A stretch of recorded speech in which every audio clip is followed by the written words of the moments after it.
사람 몸 받기 힘드나 지금 받고 있으며 불법 듣기 힘드나 지금 듣고 있으니 이 몸 받은 금생의 죄도 못되면 언제 또 생을 받아 이 몸이 죄되었으냐.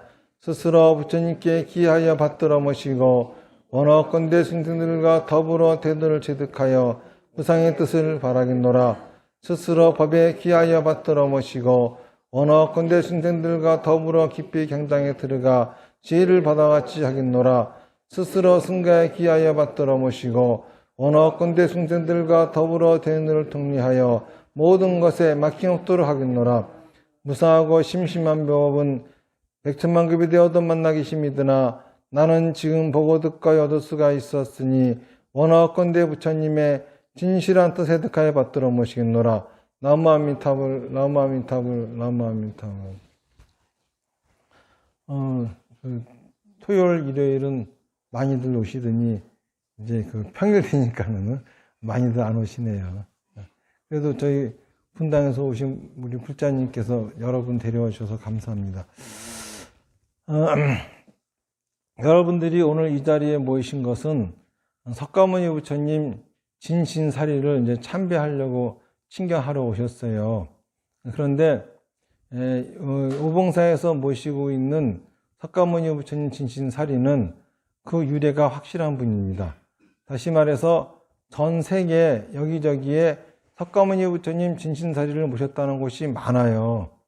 우리나라 같은 경우에도 5대 정묘복음이라고 해가지고 통도사를 위시해서 5군데가 있지 않습니까? 그 자장률사가 중국에 갔을 적에 오대산에서 문수보살을 직견하고 문수보살이 주셔가지고 가지고 와서 사리탑을 세웠다. 그래서 이제 정묘복음이 됐는데 사실은 그 문수보살은 누구이며 그 문수보살은 진신사리를 어떻게 입수했는지 이런 유래는 확실하지 않아요. 그냥 진신사리를 모시고 와서 모셨다 하니까는 그런가 보다 하는 거지. 이렇게 지금 전 세계에 여기저기 사리탑이 많이 있는데 그 모든 사리탑마다 그 유래가 확실하지 않고 진신사리를 모셨다 그러니까 그런가 보다. 누구는 뭐 머리카락을 모셨다 그러고 누구는 또 이를 모셨다 그러고 도대체 뭘 근거로 그런 얘기들을 하는지 모르겠지만은 그런 것들이 많이 있어요. 그런데 그런 것들마다 거대한 탑을 세워놓고 또 많은 불자들의 귀처가 되고 이러다 보니까는 감히 어떤 사리가 진짜인지 가짜인지 구분하는 법은 절대 없습니다.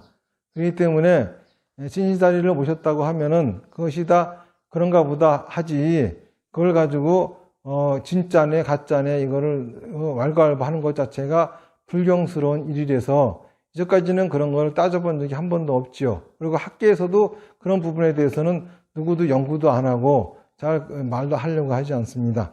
그런데 오봉사에서 모신 진신사리가 그 유래가 확실하다라고 말씀드리는 이유는 그거는 역사책에 나와 있기 때문에 그런 거예요.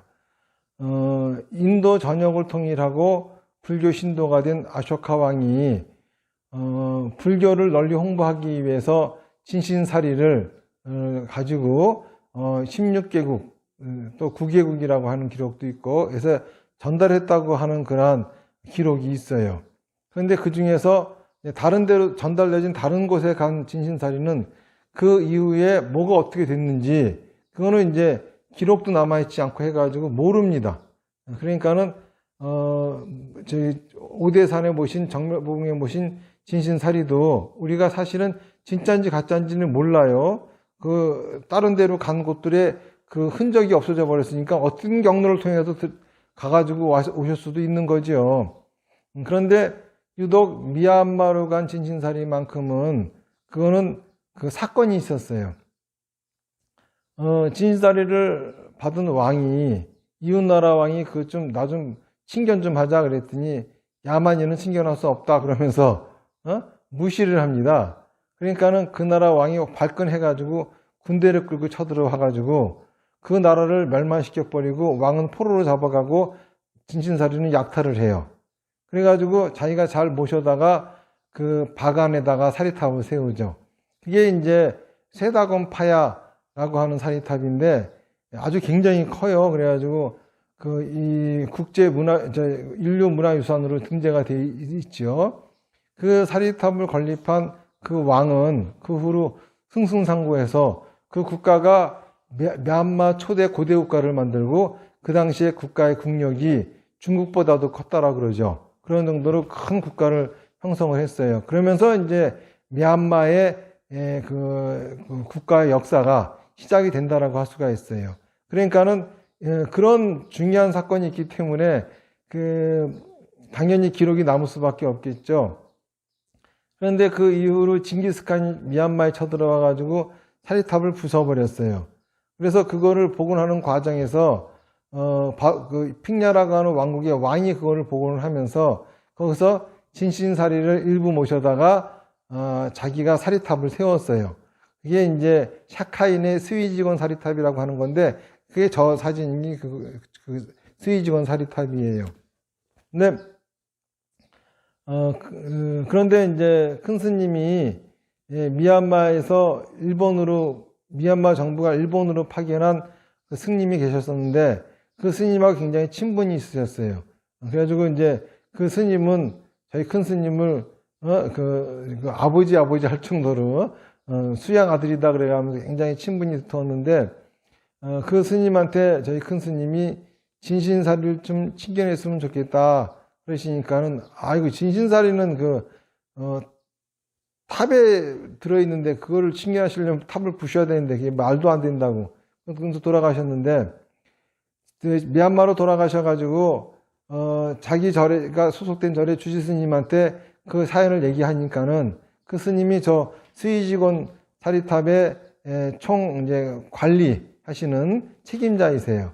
그러면서 내가 저기 책임자인데 지금 그 쇠다곤파야하고 여기밖에는 유래가 확실한 진신사리는 없는데 저것이 지진으로 무너졌기 때문에 모셔갈 수 있겠다. 그래가지고 이제 그 미얀마하고 우리하고는 국교가 있었지만은 북한하고도 국교가 있었거든요. 근데 아웅산 사건 이래로 미얀마가 북한하고 단교를 하고 우리나라에다 이제 대사관을 만드는데 그때 부임한 초대 대사가 그 스님하고 함께 저렇게 모시고 와가지고 진신사리를 큰 스님한테 전달했어요. 그래서 저기 있는 지금 그 스님이 판티타 스님이고 그 이제 옆에 받으시는 스님 우리 큰 스님이고 양복 입은 사람이 저분이 이제 그 미얀마 초대 대사입니다. 그리고 이제 이쪽에 있는 사진을 보면은 제일 오른쪽이 미얀마 초대 대사고 그 다음에 저희 큰 스님이시고 그 다음이 이제 난타 스님이라고 진신사리를 추선하신 스님이고 제일 바깥쪽이 이제 그 스위지건 사리탑의 총 책임자이신 그리고 마하보디사의 주지 스님이신 판티타 스님이세요. 이렇게 이제 저런 분들이 이제 진신사리를 이렇게 전달해가지고 저희 이제 오봉사의 진신사리를 모시게 됐어요. 근데 사실은 이제 진신사리를 이제 오봉사에 모시고 있으면서 얘들 또 사연이 아주 참 많습니다. 처음에 이제 진신사리가 오신 게 1988년인데 이 1988년은 우리나라가 올림픽을 하던 해예요. 이 올림픽을 기점으로 우리나라는 점점 발전해가지고 지금은 선진국 반열에 들어갔을 정도로 그때를 기점으로 우리나라가 발전을 했어요. 그리고 이제 진신사리가 이제 한국에 오셨는데 우리나라의 원로 스님이신 강석주 스님이 미얀마에 가가지고 좀 나눠달라 그랬어요. 정부한테 가가지고. 그러니까는 정부가 그 사리탑을 부셔 나눠드리는데 말도 안 된다고 국민들 데모한다고 그러면서 스님은 어디서 오셨길래 그런 무리한 부탁을 하십니까? 그래가지고 한국에서 왔다 그랬더니 한국은 벌써 갔어요. 그러는 바람에 얘기를 듣고 공항에 도착하자마자 그 서원사로 달려오셨어요. 그래서 진신사리를 친견하시고 우리나라 5대 정밀보궁에도 진신사리가 있는데 그건 유래가 확실하지 않으니 우리가 이 진신사리를 정밀보궁에 모십시다. 그래서 큰 스님이 그러자고 허락을 하셨는데 밤에 잠을 주무시는데 허연 꿈속에서 수염이 허연 할아버지가 나타나가지고 내가 너한테 온 뜻이 있는데 네 놈이 나를 어디로 갈기갈기 찢으려고 하느냐 고함을 지르는 소리를 듣고 놀라셨대요. 놀라가지고 눈을 떠보고 몸은 떨리고 해서 그냥 마음을 가라앉히시려고 눈에 보이는 책을 하나 꺼냈는데 그게 불교 사전이었대요. 그냥 펼쳐봤는데 거기에 부처님 80종호라고 하는 게 써 있어가지고 혹시 부처님의 진신사리가 80과인가 해서 세어봤더니 80과이더래요. 그러고서 이제 그런데 색깔도 다르고 크기도 다르고 해가지고 또 색깔 크기를 일부러 다 분류를 해놨는데 80종호를 봤더니 80종호가 부처님은 모습을 80가지로 나눈 거거든요. 얘기를 한 건데 그 중에 눈은 두 가지로 어떻게 생겼고 귀는 뭐 이런 식으로 해가지고 안, 입이, 서신이가 다 이렇게 숫자가 되어져 있는데 분류해 보니 그 숫자가 딱 맞아 떨어지더래요. 그래가지고 이것이 80가가 온전히 부처님이 한 덩어리라서 이거는 자를 수가 없겠구나. 그렇게 생각하시고서 이제 여기다가 이렇게 진신사리를 이렇게 안입이 서신을 이렇게 분류해가지고 나눠 놓으셨어요. 그리고서 그 스님한테는 이제 내가 이런 꿈을 꾸고 이런 사정이 있어가지고 어디 정료부봉에 나눠 모시지 못하겠습니다. 그러면서 이제 우리 신도들의 힘으로 불사를 일으켜가지고 사리탑을 세우려고 하는데 그런 생각을 이제 가지고 계셨었는데 한국 불교계에서 난리가 난 거예요. 진신사리 좀 친견하자고. 그런데 큰 스님은 안 하신다고 하는데 이제 누가 서원사 신도회장을 이제 꼬셔가지고 진신사리 친견법회를 올림픽이 끝난 그 이듬해 1989년 한 2월쯤 될 거예요. 저기 어디야 올림픽 체조 경기장에서 친견법회를 개최를 했습니다. 그때 많은 분들이 오셨죠. 그래서 저는 그게 기록이 없어가지고 나는 그 자료가 없어가지고 말로만 하나 그랬더니 이번 친견법회 한다 그러니까는 그때 가서 보신 분들이 있잖아요. 오셨더라고. 그리고 저희 한 분은 그때 진신사리가 갑자기 사라져 버려가지고 궁금했는데 유튜브에 올라오는 거 보고 깜짝 놀래가지고 친견하러 왔노라 그런 분들 계시고 하더라고요. 그러니까는 그때 의외로 많은 분들이 와가지고 보셨는지 막 이번 친견법회 때 오셔서들 그때 있었던 일들을 말씀하시고 하는데 이제 그랬는데 그분들은 그 개최를 한 목적이 영리적인 목적이었어요. 그래가지고 이제 친견법회 한 수익금을 사리탑을 세우는 데 쓰지 않고 일부는 본인들이 갖겠다 하는 바람에 큰 스님이 안 된다고 그랬더니 그분들이 그걸 거부하니까 그러면 다 가지라고. 그리고 다시 이제 그 다음부터 이제 그러고 돌아오셨는데 그 이후로 그 신도 회장은 위암이 걸리고 그리고 그 부인은 대장암이 걸리고 그래가지고 죽어 나가는데 1년 내로 그때 주최했던 모든 사람들이 다 죽어버렸어요.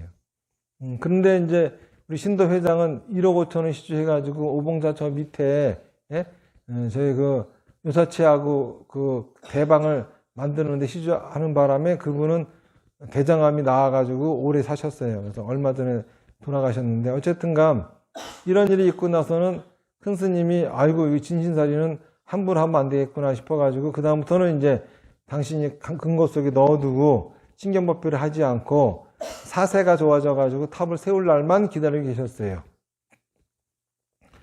그러다가 이제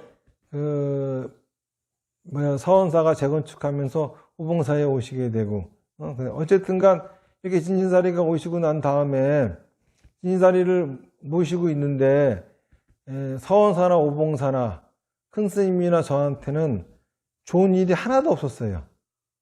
어쩌면 그렇게 되는 일이 없는지 뭐가 그렇게 방해하고 귀신이 막는 것처럼 그렇게 뭐가 안 돼요.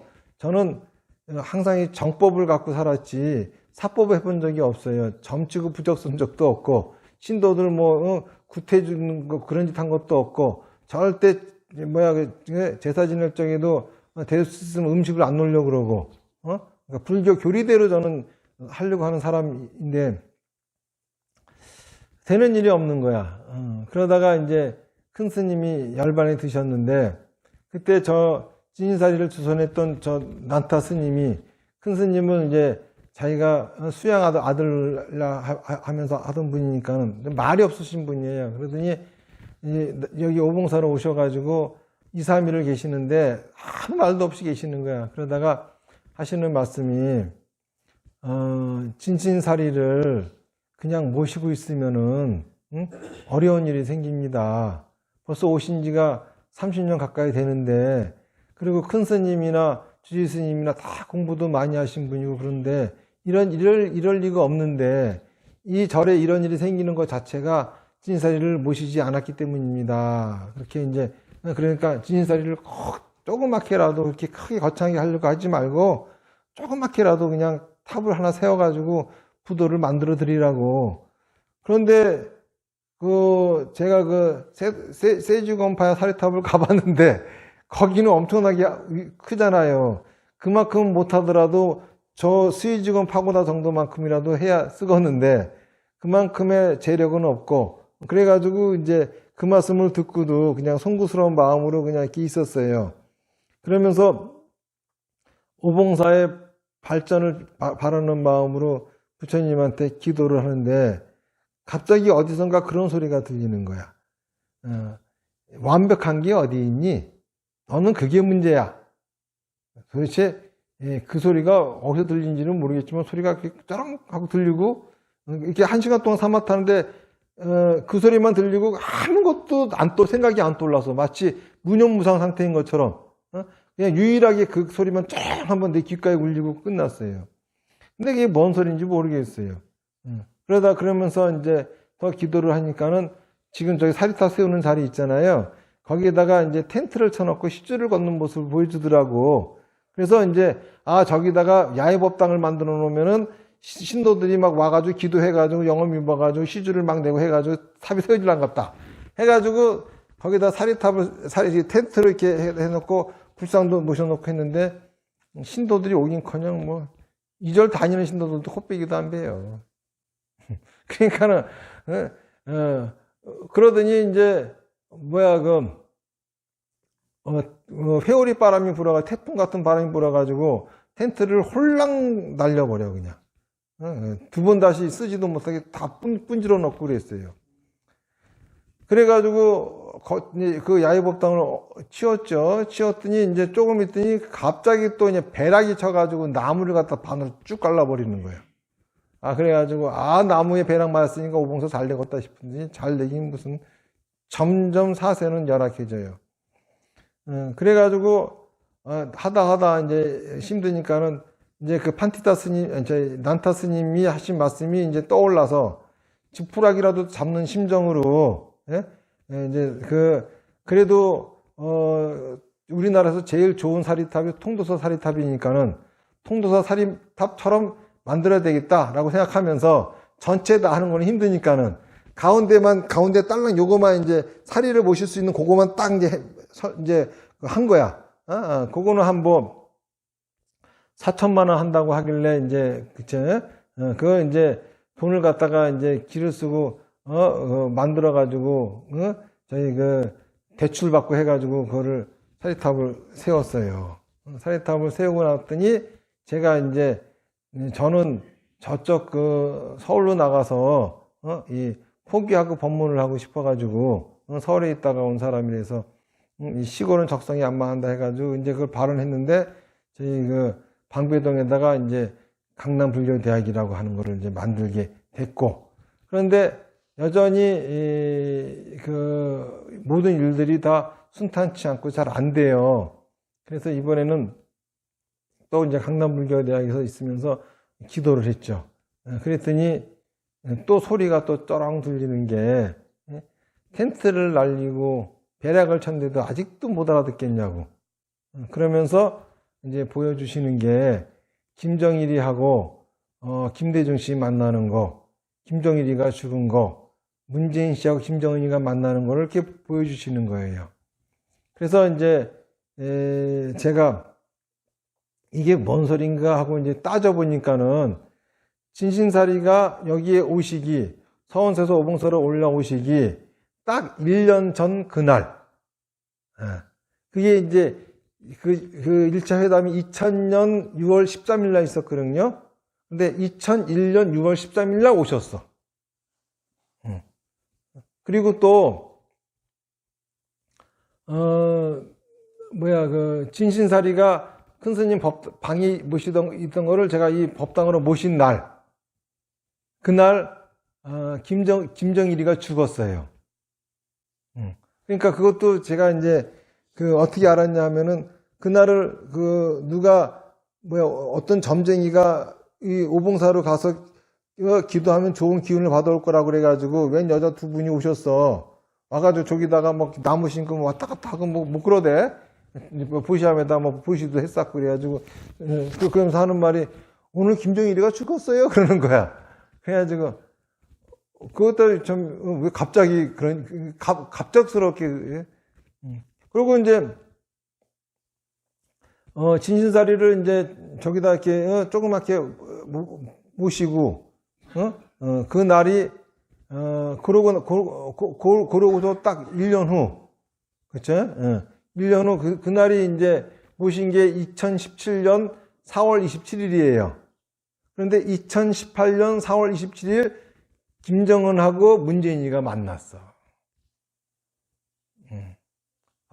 그래가지고, 그리고, 저희 큰 스님은 일제 때 독립운동을 하셨는데, 김구 선생님이, 남한은 미국 식민지고, 북한은 소련 식민지라서 통일이 되기 전까지는 우리 민족이 독립이 된 거가 아니니 계속 독립운동을 하라라고 하는 유지를 받들어서, 당신이 사상적인 독립을 이루게 하려고, 그쵸? 그걸 불교 사상에서 찾으시면서 스님이 되셨고, 그리고 이 축원에서도 항상 우리 민족의 남북 통일을 갖다가 발언을 하셨거든요. 그것도 누구보다도 남북이 통일되기를 바라시는 분이야. 그것도 또 맞고, 그리고 또 이 원래 오봉사라고 하는 절이 자복사였어요. 자복자는 뭐냐 하면은 개인의 복을 빌어주는 절이 아니라 국가의 안녕을 빌어주는 절이야. 국가가 잘 되라고 그걸 부려주는 절이라서 국가에서 관리하던 절이에요. 그리고 또 이 오봉사는 또 시흥종에, 고려 때까지만 하더라도 시흥종에 소속된 타탈이었대요. 시흥종이라고 하는 거는 신라 5교 구산 중에 5교 중에 열반종이 이름이 바뀌어서 고려 때 시흥종이라고 불렸던 거거든요. 열반종이라고 하는 거는 열반경을 소위 경전을 삼는 종단인데, 열반경이라고 하는 경전은 부처님이 돌아가시기 그 전후 과정을, 사리가 나오고 어떻게 처리했고 하는 과정이 상설되어 있는 경전이, 기록되어 있는 경전이 열반경이에요. 그러니까 신기하잖아요. 그렇죠? 국가의 안녕을 비는 이 오봉사에, 그렇죠? 그리고 또 열반종의 사찰이었던 오봉사에 진사리가 오신 거야. 적경 지역으로. 이런 것들이 참 신기하다 하고 싶은 생각이 신기하다 싶어가지고, 그래서 제가 이제 그 오봉사에다가 다른 곳에다가 이 사리탑을 세우려고 했는데, 그러면 안 되고 오봉사에다 세워야 되겠구나. 그리고 진진사리가 오시고 1991년도부터 제가 오봉사 주지가 됐거든요. 그리고 이제 조계종이 이 오봉사를 뺏어 가려고 난리를 치면서 재판을 3번 했는데 내가 다 이겼어요. 그것도 참 신기한 일 아니겠습니까? 그러니까는 오봉사에다가 사리탑을 세워라 라고 하는 이제 그런 걸로 알고, 오봉사에다가 사리탑을 세우려고 제가 이제 이 발언을 했고, 그래가지고 이거를 많은 분들이 시주할 수 있게끔 널리 알리려고 유튜브에다 그 과정을 갖다가 써서, 그쵸? 영상을 올려놨더니 많은 분들이 이거를 보시고 십지일반 그렇게 사리탑 불사에 통참을 해주셨어요. 그래서 우선 우리 사리탑 불사에 시주하는 거에 대해서, 이 사리탑 불사의 시주는 1,000원을 하든 10원을 하든 10,000원을 하든 더 크게 무슨 그쵸? 5억을 다 하든 상관없어요. 그냥 본인들이, 그쵸? 이 석가모니 부처님 진실사리탑을 세우는데 조금이라도 일조해야 되겠다라고 하는 마음이 있으시면은 시주하시면 됩니다. 그런데 이 원칙은 정해져 있어야 돼. 그쵸? 그래서 시주하는 모든 분들은 전부 다 이 뭐야 건선문에 모연문에 이름을 적어서 사리탑 안에다가 그 건선문이 봉안이 됩니다. 그러니까 누구나 다 그쵸? 봉안이 되는 거고. 그런데 비석에다가 쓰는 이름은 이거는 공간이 제한돼 있잖아요. 그래서 이제 원칙을 정한 게 100만 원 이상 시주하신 분들은 거기다가 모시겠다 그랬어요. 이제 세우겠다 그랬는데, 이번에 그 진신사리를 이제 친경법회를 하려고 기초경사를 하느라고 진신사리를 꺼냈어요. 꺼내서 봤더니 이제 사리함에다 넣어놨었는데, 원래 사리함이 여기 있던 거에다 넣어놨거든요. 그게 이제 금으로 되어 있는 줄 알고 이렇게 돼가지고 이게 금빛이 있어서 금인 줄 알고 그냥 넣었는데, 봤더니 사리함이 녹이 슬었더라고. 그래서 이제 이거를 다시 모시려면은 사리함에다가 이 금칠을 해가지고 금으로 만들어서 모셔야 되는구나. 그래가지고 그렇게 사리함을 만드는데 견적을 물어보니까는 3천만 원이라고 하더라고요.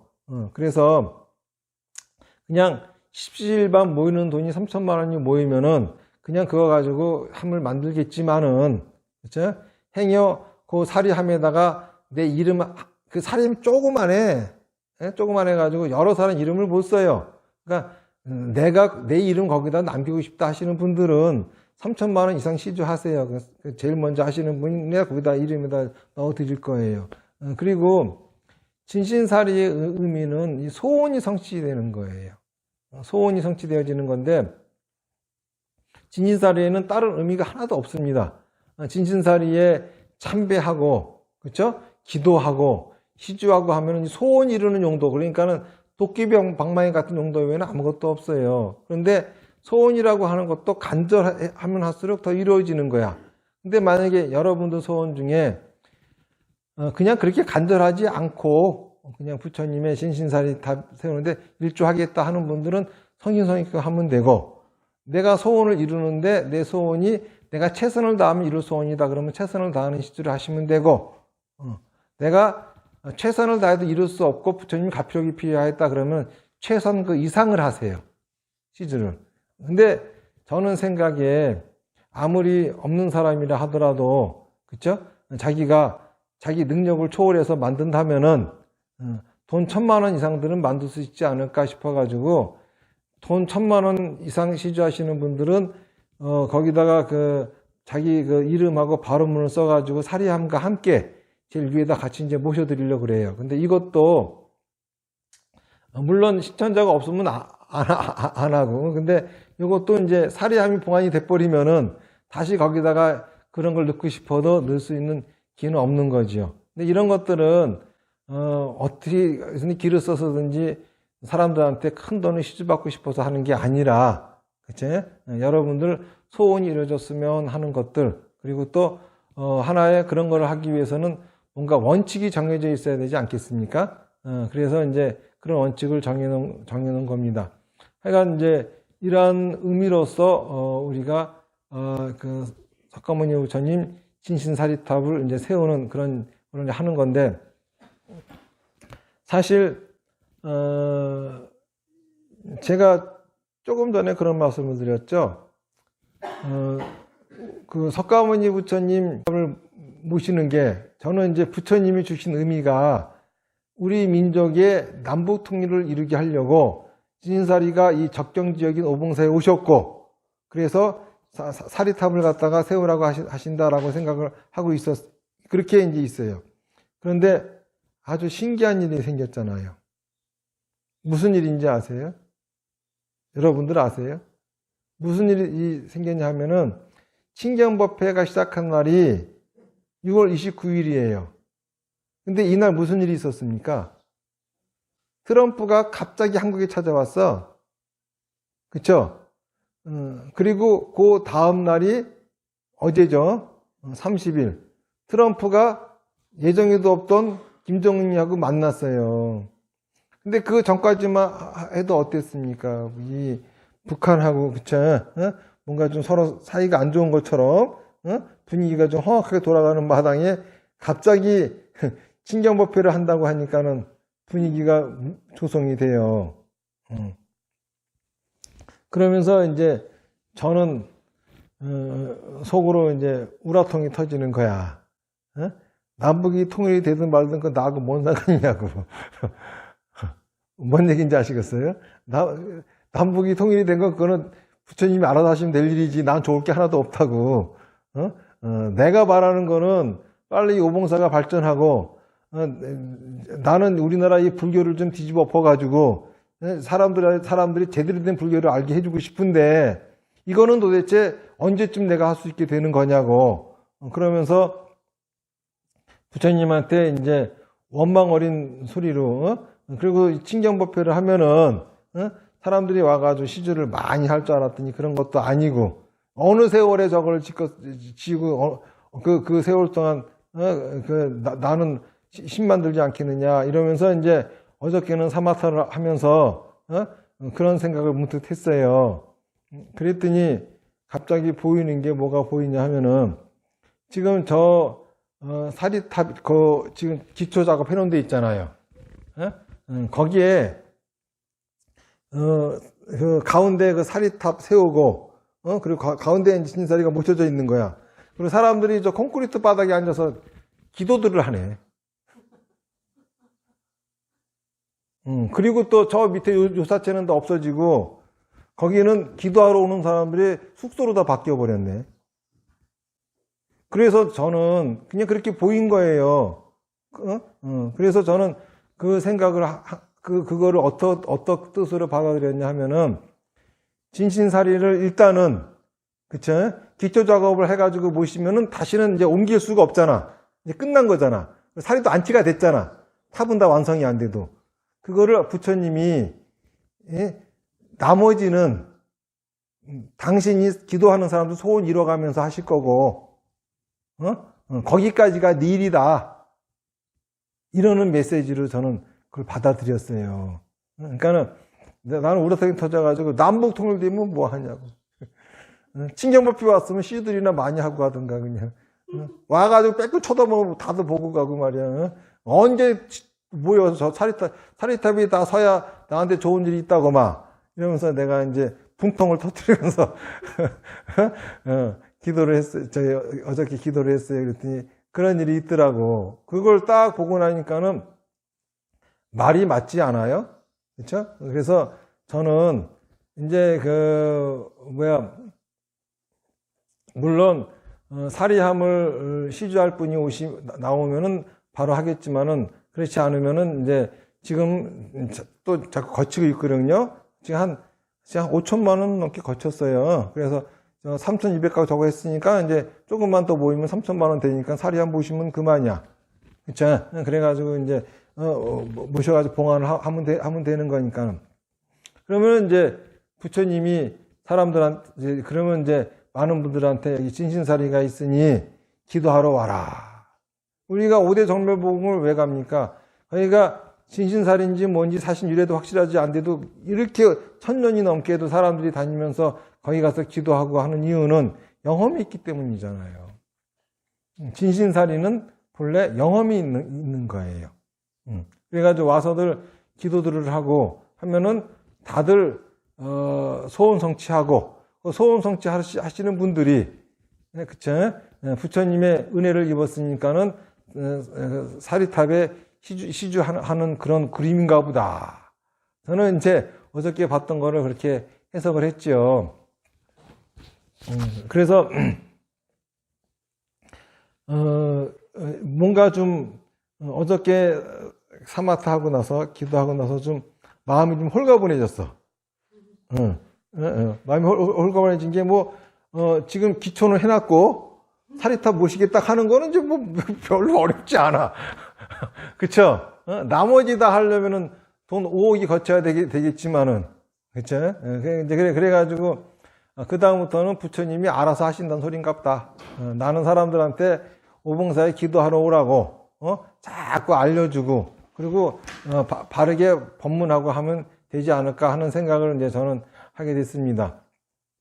근데 이왕, 이렇게, 이런 얘기가 나왔으니까는, 제가 여러분들이 이 진신사리 부처님 사리탑 봉안하는데 이렇게 왔다 갔다 시끄러워 좀 가만히 좀 앉아있지. 가만히 좀 앉아들 좀 계셔. 내가 이 정신 사나워서 말을 못하겠어. 앞에 앉아가지고. 자꾸 왔다 갔다들 하니까. 어디까지 얘기했어, 저도? 진신사리가 이제 곧 이제 스님의 원래에 의해서 완성이 된다고 하셨어요. 진신사리가 완성되면 사리탑이 완성되는 거지.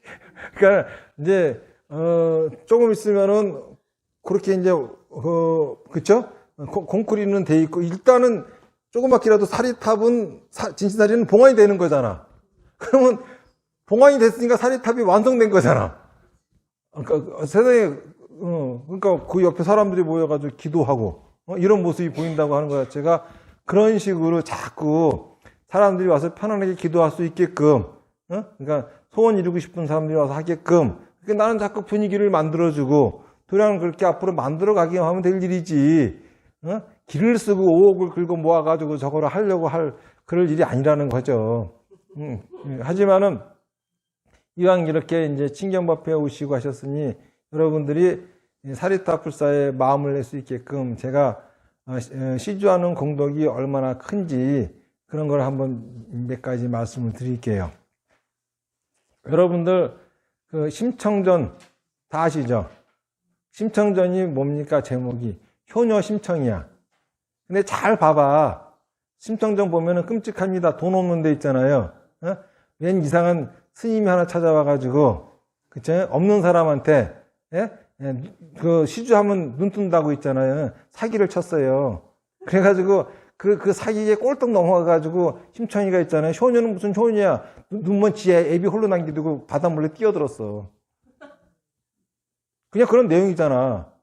그쵸? 그, 눈먼 애비 내비두고 죽는 게 그게 효녀야? 그러니까 그거 엄밀하게 보면은, 이렇게 막장으로 보면은 이렇게 해석이 된다고. 근데 이거를 불교적인 각도에서 보면 이렇게 해석이 안 돼요. 효녀 심청이가 아니라 보시 심청이야. 그렇기 때문에 효녀 심청이라기 보기에는, 그쵸? 불교에서 있잖아요. 보시를 가리키기 위한 보시 심청전이라고 봐야 된다 이거야. 왜 그러냐 하면은, 신봉사는 가난뱅이죠. 신봉사가 눈이 멀었어. 그런데 신봉사가 눈이 먼 게 신봉사가 불편할까? 심청이가 불편할까? 심청이가 훨씬 불편해요. 눈을 뜨는 거는 신봉사가 간절한 게 아니라 심청이가 더 간절해요. 그러니까는 자기는 평생 자기 아버지가 장님으로 있으면서 자기 신세는 그 장님인 아버지 공양을 하다 죽을 팔자야. 그러니 얼마나 그쵸? 그 신세가 한탄스럽겠습니까? 그런데 스님이 오셔가지고 그쵸? 공양미 300석을 시주를 하면은 아버지가 눈이 뜬다는 거예요.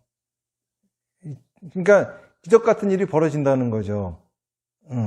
이 심청이는 원래 이 믿음이라고 하는 건 뭐냐면은 믿음이라고 하는 거는 내가 믿을 수 있는 거는 믿는 게 아니야. 이해되어진 거지. 그쵸? 원래 우리가 의심한다고 하는 거는 내 상식과 맞지 않으니까 의심을 하는 거야. 믿는다고 하는 건 내 상식과 맞지 않는데 내 상식으로는 도저히 지금 위기를 헤쳐나갈 지혜가 없으니 이제는 내 상식이 아닌 다른 상식을 따르려고 하는 거거든요. 근데 그 상식은 내 상식과 맞지 않으니 당연히 의심이 생겨. 의심스럽지만은 따르는 거. 이거를 믿음이라 그래요. 근데 의심도 없이 따르는 거. 맹신이라 그래, 맹신. 믿는다고 하는 거는 의심스럽지만 따르는 거야. 근데 이렇게 심청이는 그 스님이 하시는 말씀은 의심스러워. 하지만은 자기 상황에서는 도저히 어떻게 이 어려운 상황을 부녀지간이 있잖아요. 벗어날 수 있는 길은 전혀 없어. 내 상식으로는 할 수 없어. 그런데 믿기가 의심스럽지만은 그렇게 될 수 있는 길이 있대잖아요. 그 말을 믿고, 그쵸?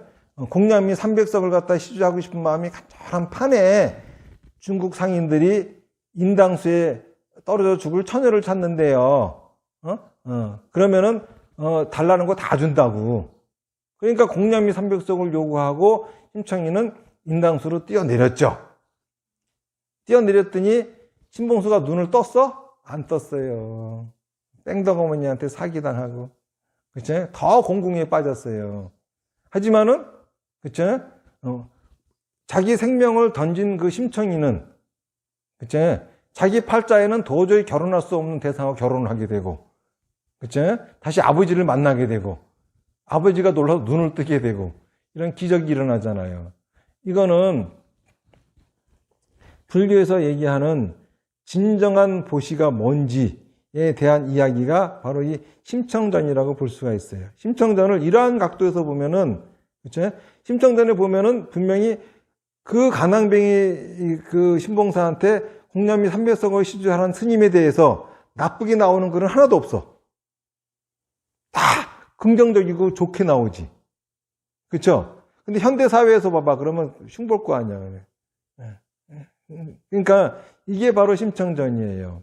이거는 곧 뭘 얘기하는 거 아니야 하면은 내가 진짜 간절하게 이루고 싶은 소원이 있으면은 내가 최선을 다하는 시주가 아니라 내 생명을 내놓을 것 같은 그런 시주를 해야, 그쵸? 그러니까 그렇게 해야지만이 부처님 소원 들어주는 게 아니야.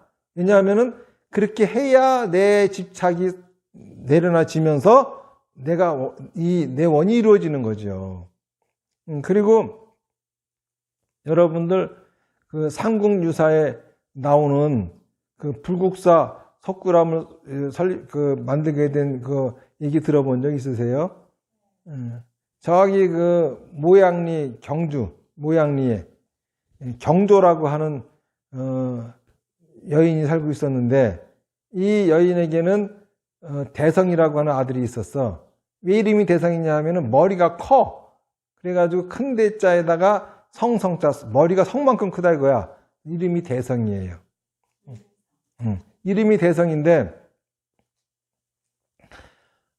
이제 보간이라고 하는 집에 이 어머니가 이제 거의 노예로 팔다시피 팔고 그 대가로 손바닥만한 그 밭을 얻었어요.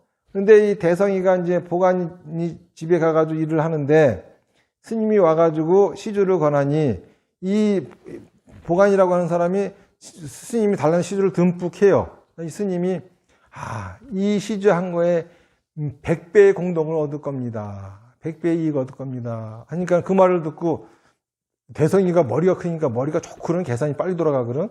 뭐 100배를 얻어? 그러면은 저 땅을 시주하면은 저 땅이 100배가 되네? 싶어가지고 어머니한테 말하니까 어머니가 좋다고 그래가지고 그 손바닥만한 땅덩어리 그거 가지고 그거밖에 이제 먹을 게 없는데 그거를 갖다 홀라당 다 시주를 해버렸어요. 100배가 생기긴커녕 그날로 대성이가 죽어버렸어. 그런데 김운영이라고 하는 신라 그 당시 재상인데 그 집에 있잖아요. 갑자기 큰 소리가 들리기를 하늘에서 재상이를 의탁하노라 하는 소리가 들리는 거야. 그래가지고 대성이를 의탁하노라 하는 얘기가 들리는 거야. 그래서 이제 모양리에 대성이를 의탁한다 그러니까는 가서 모양리에 가서 대성이를 데려와라 그랬어. 갔더니 대성이가 죽었네. 그래가지고 그러더니 그 부인한테 태기가 있어가지고 이제 임신을 한 거예요. 그래도 이제 설마 이거 우연이겠지 하고 이제 고지 듣고 있지 않은데 애가 태어났는데 주먹을 꼭 쥐고 태어나도 주먹을 안 펴.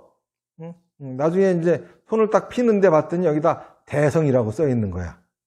그래서 이름을 대성이라고 지었어. 그래서 아버지가 김씨니까 김대성이가 된 거예요. 이제 그리고 그 전생에 그 대성이의 어머니인 경조라고 하는 그 노인은 이제 모셔다가 같이 살면서 고생하지 않고 같이 살면서 이제 잘 살았어요. 그런데 대성이가 크면서 머리도 영특하고 몸도 튼튼하고 하니까는 이 사냥을 좋아해요.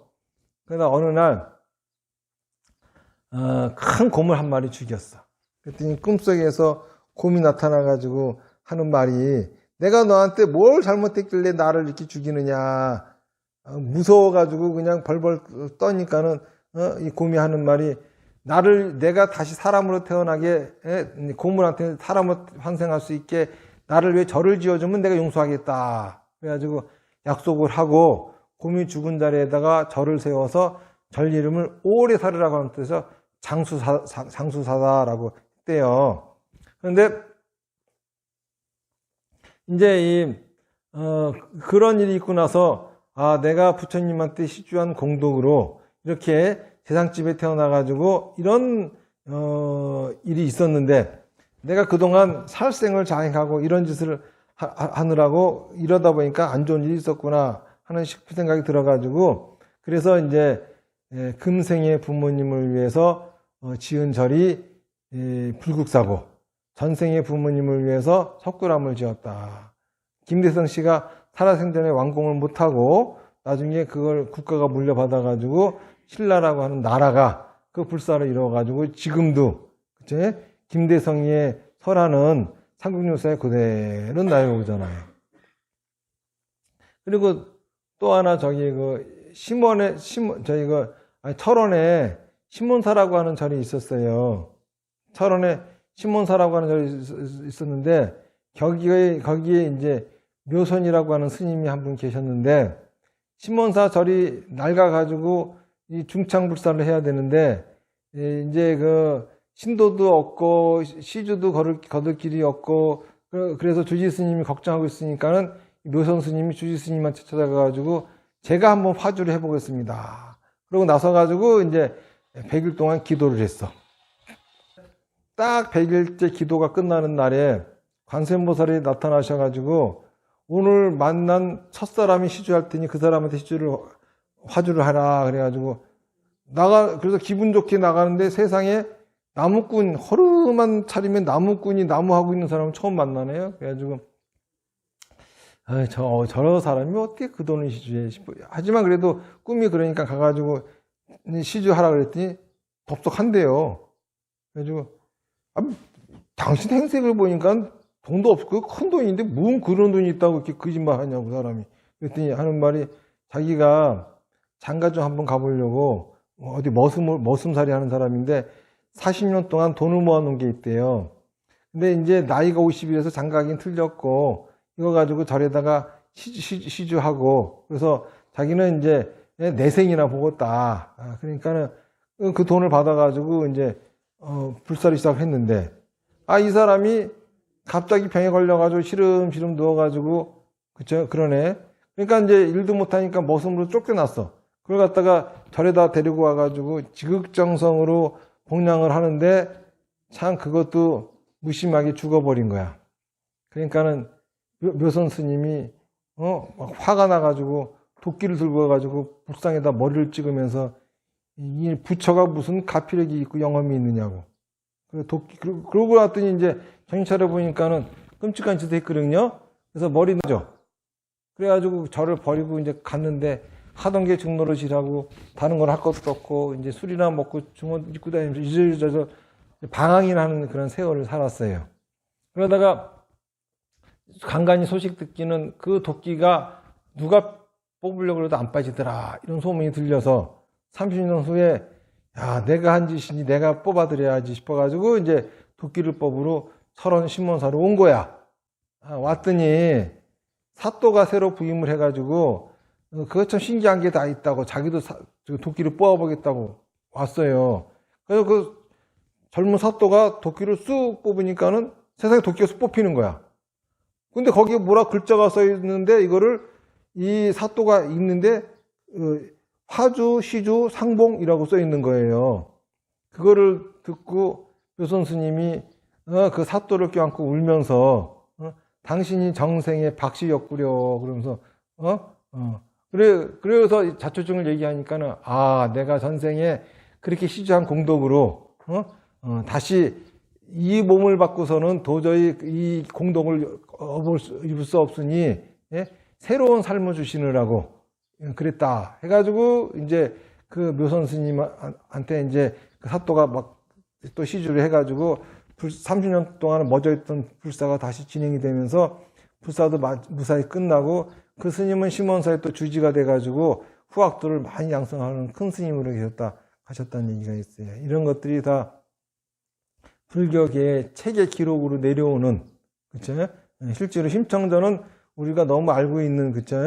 그런 얘기들이고, 하나는 삼국유사에 나오고, 하나는 이제 사찰들이 얽힌 전설들, 이런 것들이 나오는 얘기를 해서, 부처님에게 시주하는 그 가피력은 분명히 틀림없다라고 저는 생각을 합니다. 어쨌든간, 뭐 이런 것들은 여러분들이, 조금이라도 부처님 신신사리탑 불사에 마음을 내셨으면 하는 뜻에서 하는 말이고, 어쨌든간, 진신사리라고 하는 거는, 석가모니 부처님이 돌아가시면서도, 진신사리에 경비하라 이런 말씀 하신 적이 없어요. 부처님은 거꾸로 자등면 법등면 그러지 말라고 하셨지. 그런데, 진신사리를 모시고 사리탑을 세우니까는 사람들이 거기서 기도하니까 전부 다 소원을 이뤘어요. 그 바람에 사람들이 구름같이 사리탑에 모이기 시작하고, 그러면서 거기서부터 일어난 것이 대승불교예요. 그러니까는 대승불교라고 하는 거는 사리탑을 중심으로 일어났고, 사리탑을 중심으로 대승불교가 일어날 수 있었던 이유는 바로 영험이 있었던 거고 소원이 성취된다라고 하는 거죠. 이미 오봉사에 오신 진신사리는 제가 보더라도 여러 가지 영험이 있는 거기 때문에 여러분들이 오늘 여기서 진신사리 친견하시면서 꼭 마음속으로 여러분들이 원하는 거, 설사 사리탑 건립불사에 동참하지 않는다 하더라도 여러분들이 부처님 앞에서 친견하시면서 그냥 빼끔 이렇게 보실 게 아니라 지금 이루고 싶은 소원을 하나씩 간직하셨다가 꼭 이렇게 합장하고 소원을 한번 빌어보세요. 그래서 여러분들 오늘 친견법회가 여러분들의 조그만 소원이나마 바람이나마 이루어지는 그런 법회가 됐으면 합니다. 그리고 이제 진신사리 친견법회 또 하나 여러분들이 이제 관심을 가져야 할 부분은 저 난타 스님이 말씀하시기를 좀 입에 담기 좀 뭐한 얘기지만은 진신사리는 새끼를 친다 그러셨어요. 이거는 뭐냐면은 저절로 진신사리가 늘어난대요. 저는 그 말을 고지 듣지 않았거든요. 자연 증가한다는 말인데 이번에 이제 친견법회를 하려고 여기 있는 것처럼 저렇게 큰 스님이 분류한 것처럼 안입이 섰으니 이렇게 나누려고 분류하려고 봤더니 신이라고 하는 부분에 있어가지고 32가였거든요. 그게 무려 48가로 늘어나 있는 것을 봤어요. 그러니까 그것도 이게 무생물인데 이 생물도 아닌데 스스로 늘어난다고 하는 것 자체가 좀 신기하죠. 그런 부분도 여러분들이 친견에서 이렇게 확인하는 그런 자리가 되었으면 좋겠습니다. 자, 합장하십시오. 여기 뭐 질문 있어요? 질문? 요새가 백중 기간이잖아요. 네네. 그래서 우리가 백중 때는 많이 조심을 해야 된다. 절에서는 많이 그렇게 큰 절에서는 그렇게 얘기를 하고 하다못해 음식도 가려서 먹어야 된다. 예를 들어서 뭐 산 것을 잡아 먹는다거나 그런 것들은 하지 말아야 되지 않냐. 이제 이런 말들을 우리 불자들에서는 많이 얘기를 하거든요. 네. 그런데 정말 그렇게 해야 되는 거지. 그거는 그냥 우리가 예를 하는 건지. 네. 우선 이제 백중이라고 하는 거는 많은 사람들이 우리가 돌아가신 조상님을 천도시키기 위한 날이다 라고 이렇게 알고 있는데 사실은 그렇지 않아요. 왜냐하면은 이제 불교에서는 사람이 죽으면은 불교를 믿던 사람들은 아미타 부처님 영접받아 극락가고 불교를 제대로 안 믿은 사람은 10명의 왕한테 끌려가서 재판을 3년 동안 받아요. 재판을 받는 동안 구금 상태입니다. 그러니까 다시 말해서 천도제라고 하는 거는 그 3년간 있잖아요. 재판 결과가 잘 나오게 해주는 게 천도제지. 예? 다른 거는 아니라고. 그리고 3년이 지나면은 벌써 이 윤회가 결정되어져 가지고 어디로 갔으니 천도할 게 없잖아요. 그러니까는 불교에서는 본래 돌아가시고 3년 내에 하는 게 아니면은 천도제라고 하는 게 없어요.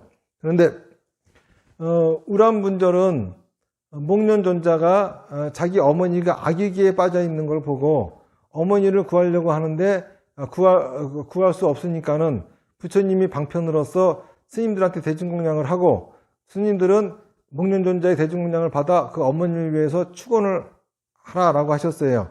그래서 목련존자가 그렇게 실행을 하니까는 아기기에 있는 어머니가 깊은 참회를 하고 그래서 거기서부터 이제 벗어났다라고 하는 게 이제 그런 걸 가지고 부처님이 이거를 기념하기 위해서 그 백중법회를 해라. 이게 이제 저희 우람분경이라고 하는 경전에 나오는 내용 그대로예요. 그러면서 있었기 때문에 원래 백중에는 뭐냐면은 구대 조상 돌아가셨건 살아갔건 간에 구대 조상을 위해서 그쵸? 스님들에게 대중공양을 올리는 날이고 스님들은 그분들을 위해서 축원해주는 그런 날이거든요. 그렇기 때문에 효라고 하는 게 근본이에요. 근데 거기서 이제 음식을 조심하지 않으면 뭐 재수가 없고 어쩌고 여러 가지 얘기들이 있는데 사실 불교에서 고기 먹지 말란 말은 없어요. 대려 이제 제바달다가 부처님 앞에 나와가지고 살생을 하지 않으려면 고기를 먹지 맙시다. 그러니까 부처님이 탁발하고 먹고 살으라고 했는데 그러면 너희들을 위해 가지고 저 사람들이 음식을 가려가며 만들어야 되겠느냐? 편식하면 못 쓴다. 주는 거는 다 감사히 받아먹어야 탁발이지. 요거는 먹고 저거는 못 먹고 그런 게 무슨 탁발이냐? 이렇게 하시면서 야단을 치셨어요. 그 대신 누가 나한테 음식을 제공하기 위해서 살아있는 것을 죽이려고 하거든 그런 건 하지 마라. 이렇게 말씀하셨거든요. 잘 아시다시피 우리가 살생하지 않는 개를 지킬 수는 없어요. 왜냐하면 숨 쉬는 동안에도 콧구멍으로도 수없이 많은 생명들이 죽어나가고 있고, 그렇죠? 우리가 먹는 쌀은 뭐 다, 그건 뭐 죽고 싶어서 태어났나? 그렇죠? 다들 살고 싶어서 태어난 것도 식물들이요. 그것들도 다 먹잖아. 어차피 우리는 다른 짐승, 다른 것들 생명을 빼앗아 먹고 살아가는 거예요. 옛날에 진목대사라고 하는 스님이 있었어요. 이 스님이 누가 방생을 해달라고 물고기를 한 바퀴에서 가져오니까는 법당 안에다가 도마하고 술 갖다 놓고, 그쵸? 술은 쭉 들이키고, 그거 모가지 딱 쳐가지고 꽃장 푹 찍어서 부처님 안주하고 지가 먹고 이러고 앉아있어요. 그러니까는 그 제자들이 쑥덕거리고 다들 이제 흉을 보는데, 진목 스님이 밖에 나갔다 들어오는데 봤더니 우리 절에서 살기가 넘치는 거야. 그래가지고 막 쫓아 들어가셔가지고 어떤 놈이 살생을 하는가 하고 봤더니 법당에 스님들 뺑 둘러싸가지고 거기서 쳐다보고 있고 다 감히 들어가지를 못해. 그래서 제끼고 들어가 봤더니 자기 맞상자가. 그러니까는 이 큰 스님이 바로 미치니까 절에서 그 다음 높은 사람 아니야. 맞상자가 앉아가지고 똑같이 방생한다고 부처님 한 잔 지가 이러고 있어요. 그래서 네 놈이 감히 이 자비들이랑 법당에서 살생을 하냐 하고 소리를 질렀더니 그 스님이 저 지금 방생 중입니다. 갑자기 살기가 없어지더래. 이게 뭘 의미하는 거냐 하면은 우리는 수없이 많은 생물들을 먹어요. 이거를 먹고 인생을 어떻게 사느냐야. 누가 나한테 와가지고 스님 개고기 먹어도 돼요? 그러길래 제가 해준 대답은 당신이 개만도 못한 인생살기를 먹으면 안 된다고. 살생이라고. 적어도 당신이 개보다 나은 인생을 산다면 드세요. 그러면 개한테도 영광일 테니까. 그쵸? 그게 바로 방생이야. 그러니까 음식 자꾸 뭘 가리고, 이거 하면 안 되고 저거 하면 안 되고, 뭐 이사 갈 적에도 뭐 또 방향을 봐야 되고 시를 봐야 되고 그딴 짓 하지 마세요. 점치고 부적 쓰는 짓도 하지 말라고. 그쵸? 어차피 받을 업은 받아야 돼. 받을 업은 부처님도 벗어나지 못해요. 부처님도 받을 업이 있었기 때문에 제바달다가 굴린 돌에 손가락을 다치고 발가락을 다치고 하셨잖아요. 사립을 목련존자, 지금 이제 그 진신사리는 꼭 사립을 목련존자 같이 다니세요. 두 분 진신사리도 지금 이제 친견하시겠지만은 특히 사립을은 신통제리 목련존자가 자꾸 그렇게 점을 봐가지고 자기 업을 피해. 그래서 부처님이 하지 마라 그랬거든. 근데 나중에는 있잖아요. 사리불이 맞아 죽어요. 목련존자가 맞아 죽어. 왜냐하면 자꾸 피하다가 이제 불려서 받는 거거든. 자꾸 점치고 부적 써가지고 업도 망쳐봤자 나중에 크게 맞아요. 그러지 말고 그런 걸 갚는 거는 업 갚는 거는 있잖아요. 기도하고 법문 듣고 시주하고 이러면서 업장소멸하는 거야. 다른 거 방법 없어요. 내가 지은 업은 다 받는 거지 도망치는 게 아니야. 기독교인들은 있잖아요. 기독교 믿기 시작하면서 지옥 가요. 왜 그런지 알아요? 지옥 안 가려고 기독교 믿기 때문이야. 지옥을 안 가려고 하는 순간부터 지옥이야. 지옥도 가려고 마음 먹어봐. 그 다음부터는 지옥이 아니야. 그쵸? 나한테 닥치는 모든 업장 다, 모든 거 내가 다 받으려고 각오를 해봐. 그쵸? 자꾸 도망칠 생각하지 말고. 부처님 믿는 이유는 부처님이 도망치게 해주기 때문이 아니에요.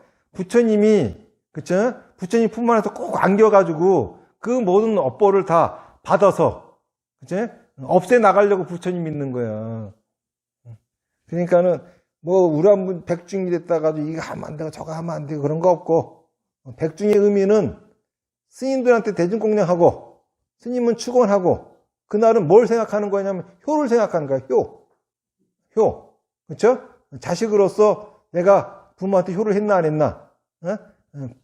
조상이 자기 해코지 할까봐 무서워가지고 저리다 시주하고 가서 재 올리고 하는 거 아니라고. 그쵸? 죽은 자기 조상 귀신을 만들어가지고 천도나 했었고 이런 짓 하는 거 아니여. 그런 짓 하지 마라 그런 거야. 아니 왜 살이에 대한 건 안 물어보고 다른 것만 물어봐. 살이는 보고 난 다음에. 네, 이제 마치겠습니다. 나무 아미타불 연불 열판하겠습니다. 시작. 나무 아미타불, 나무 아미타불, 나무 아미타불, 나무 아미타불, 나무 아미타불, 나무 아미타불, 나무 아미타불, 나무 아미타불, 나무 아미타불. 성불하십시오.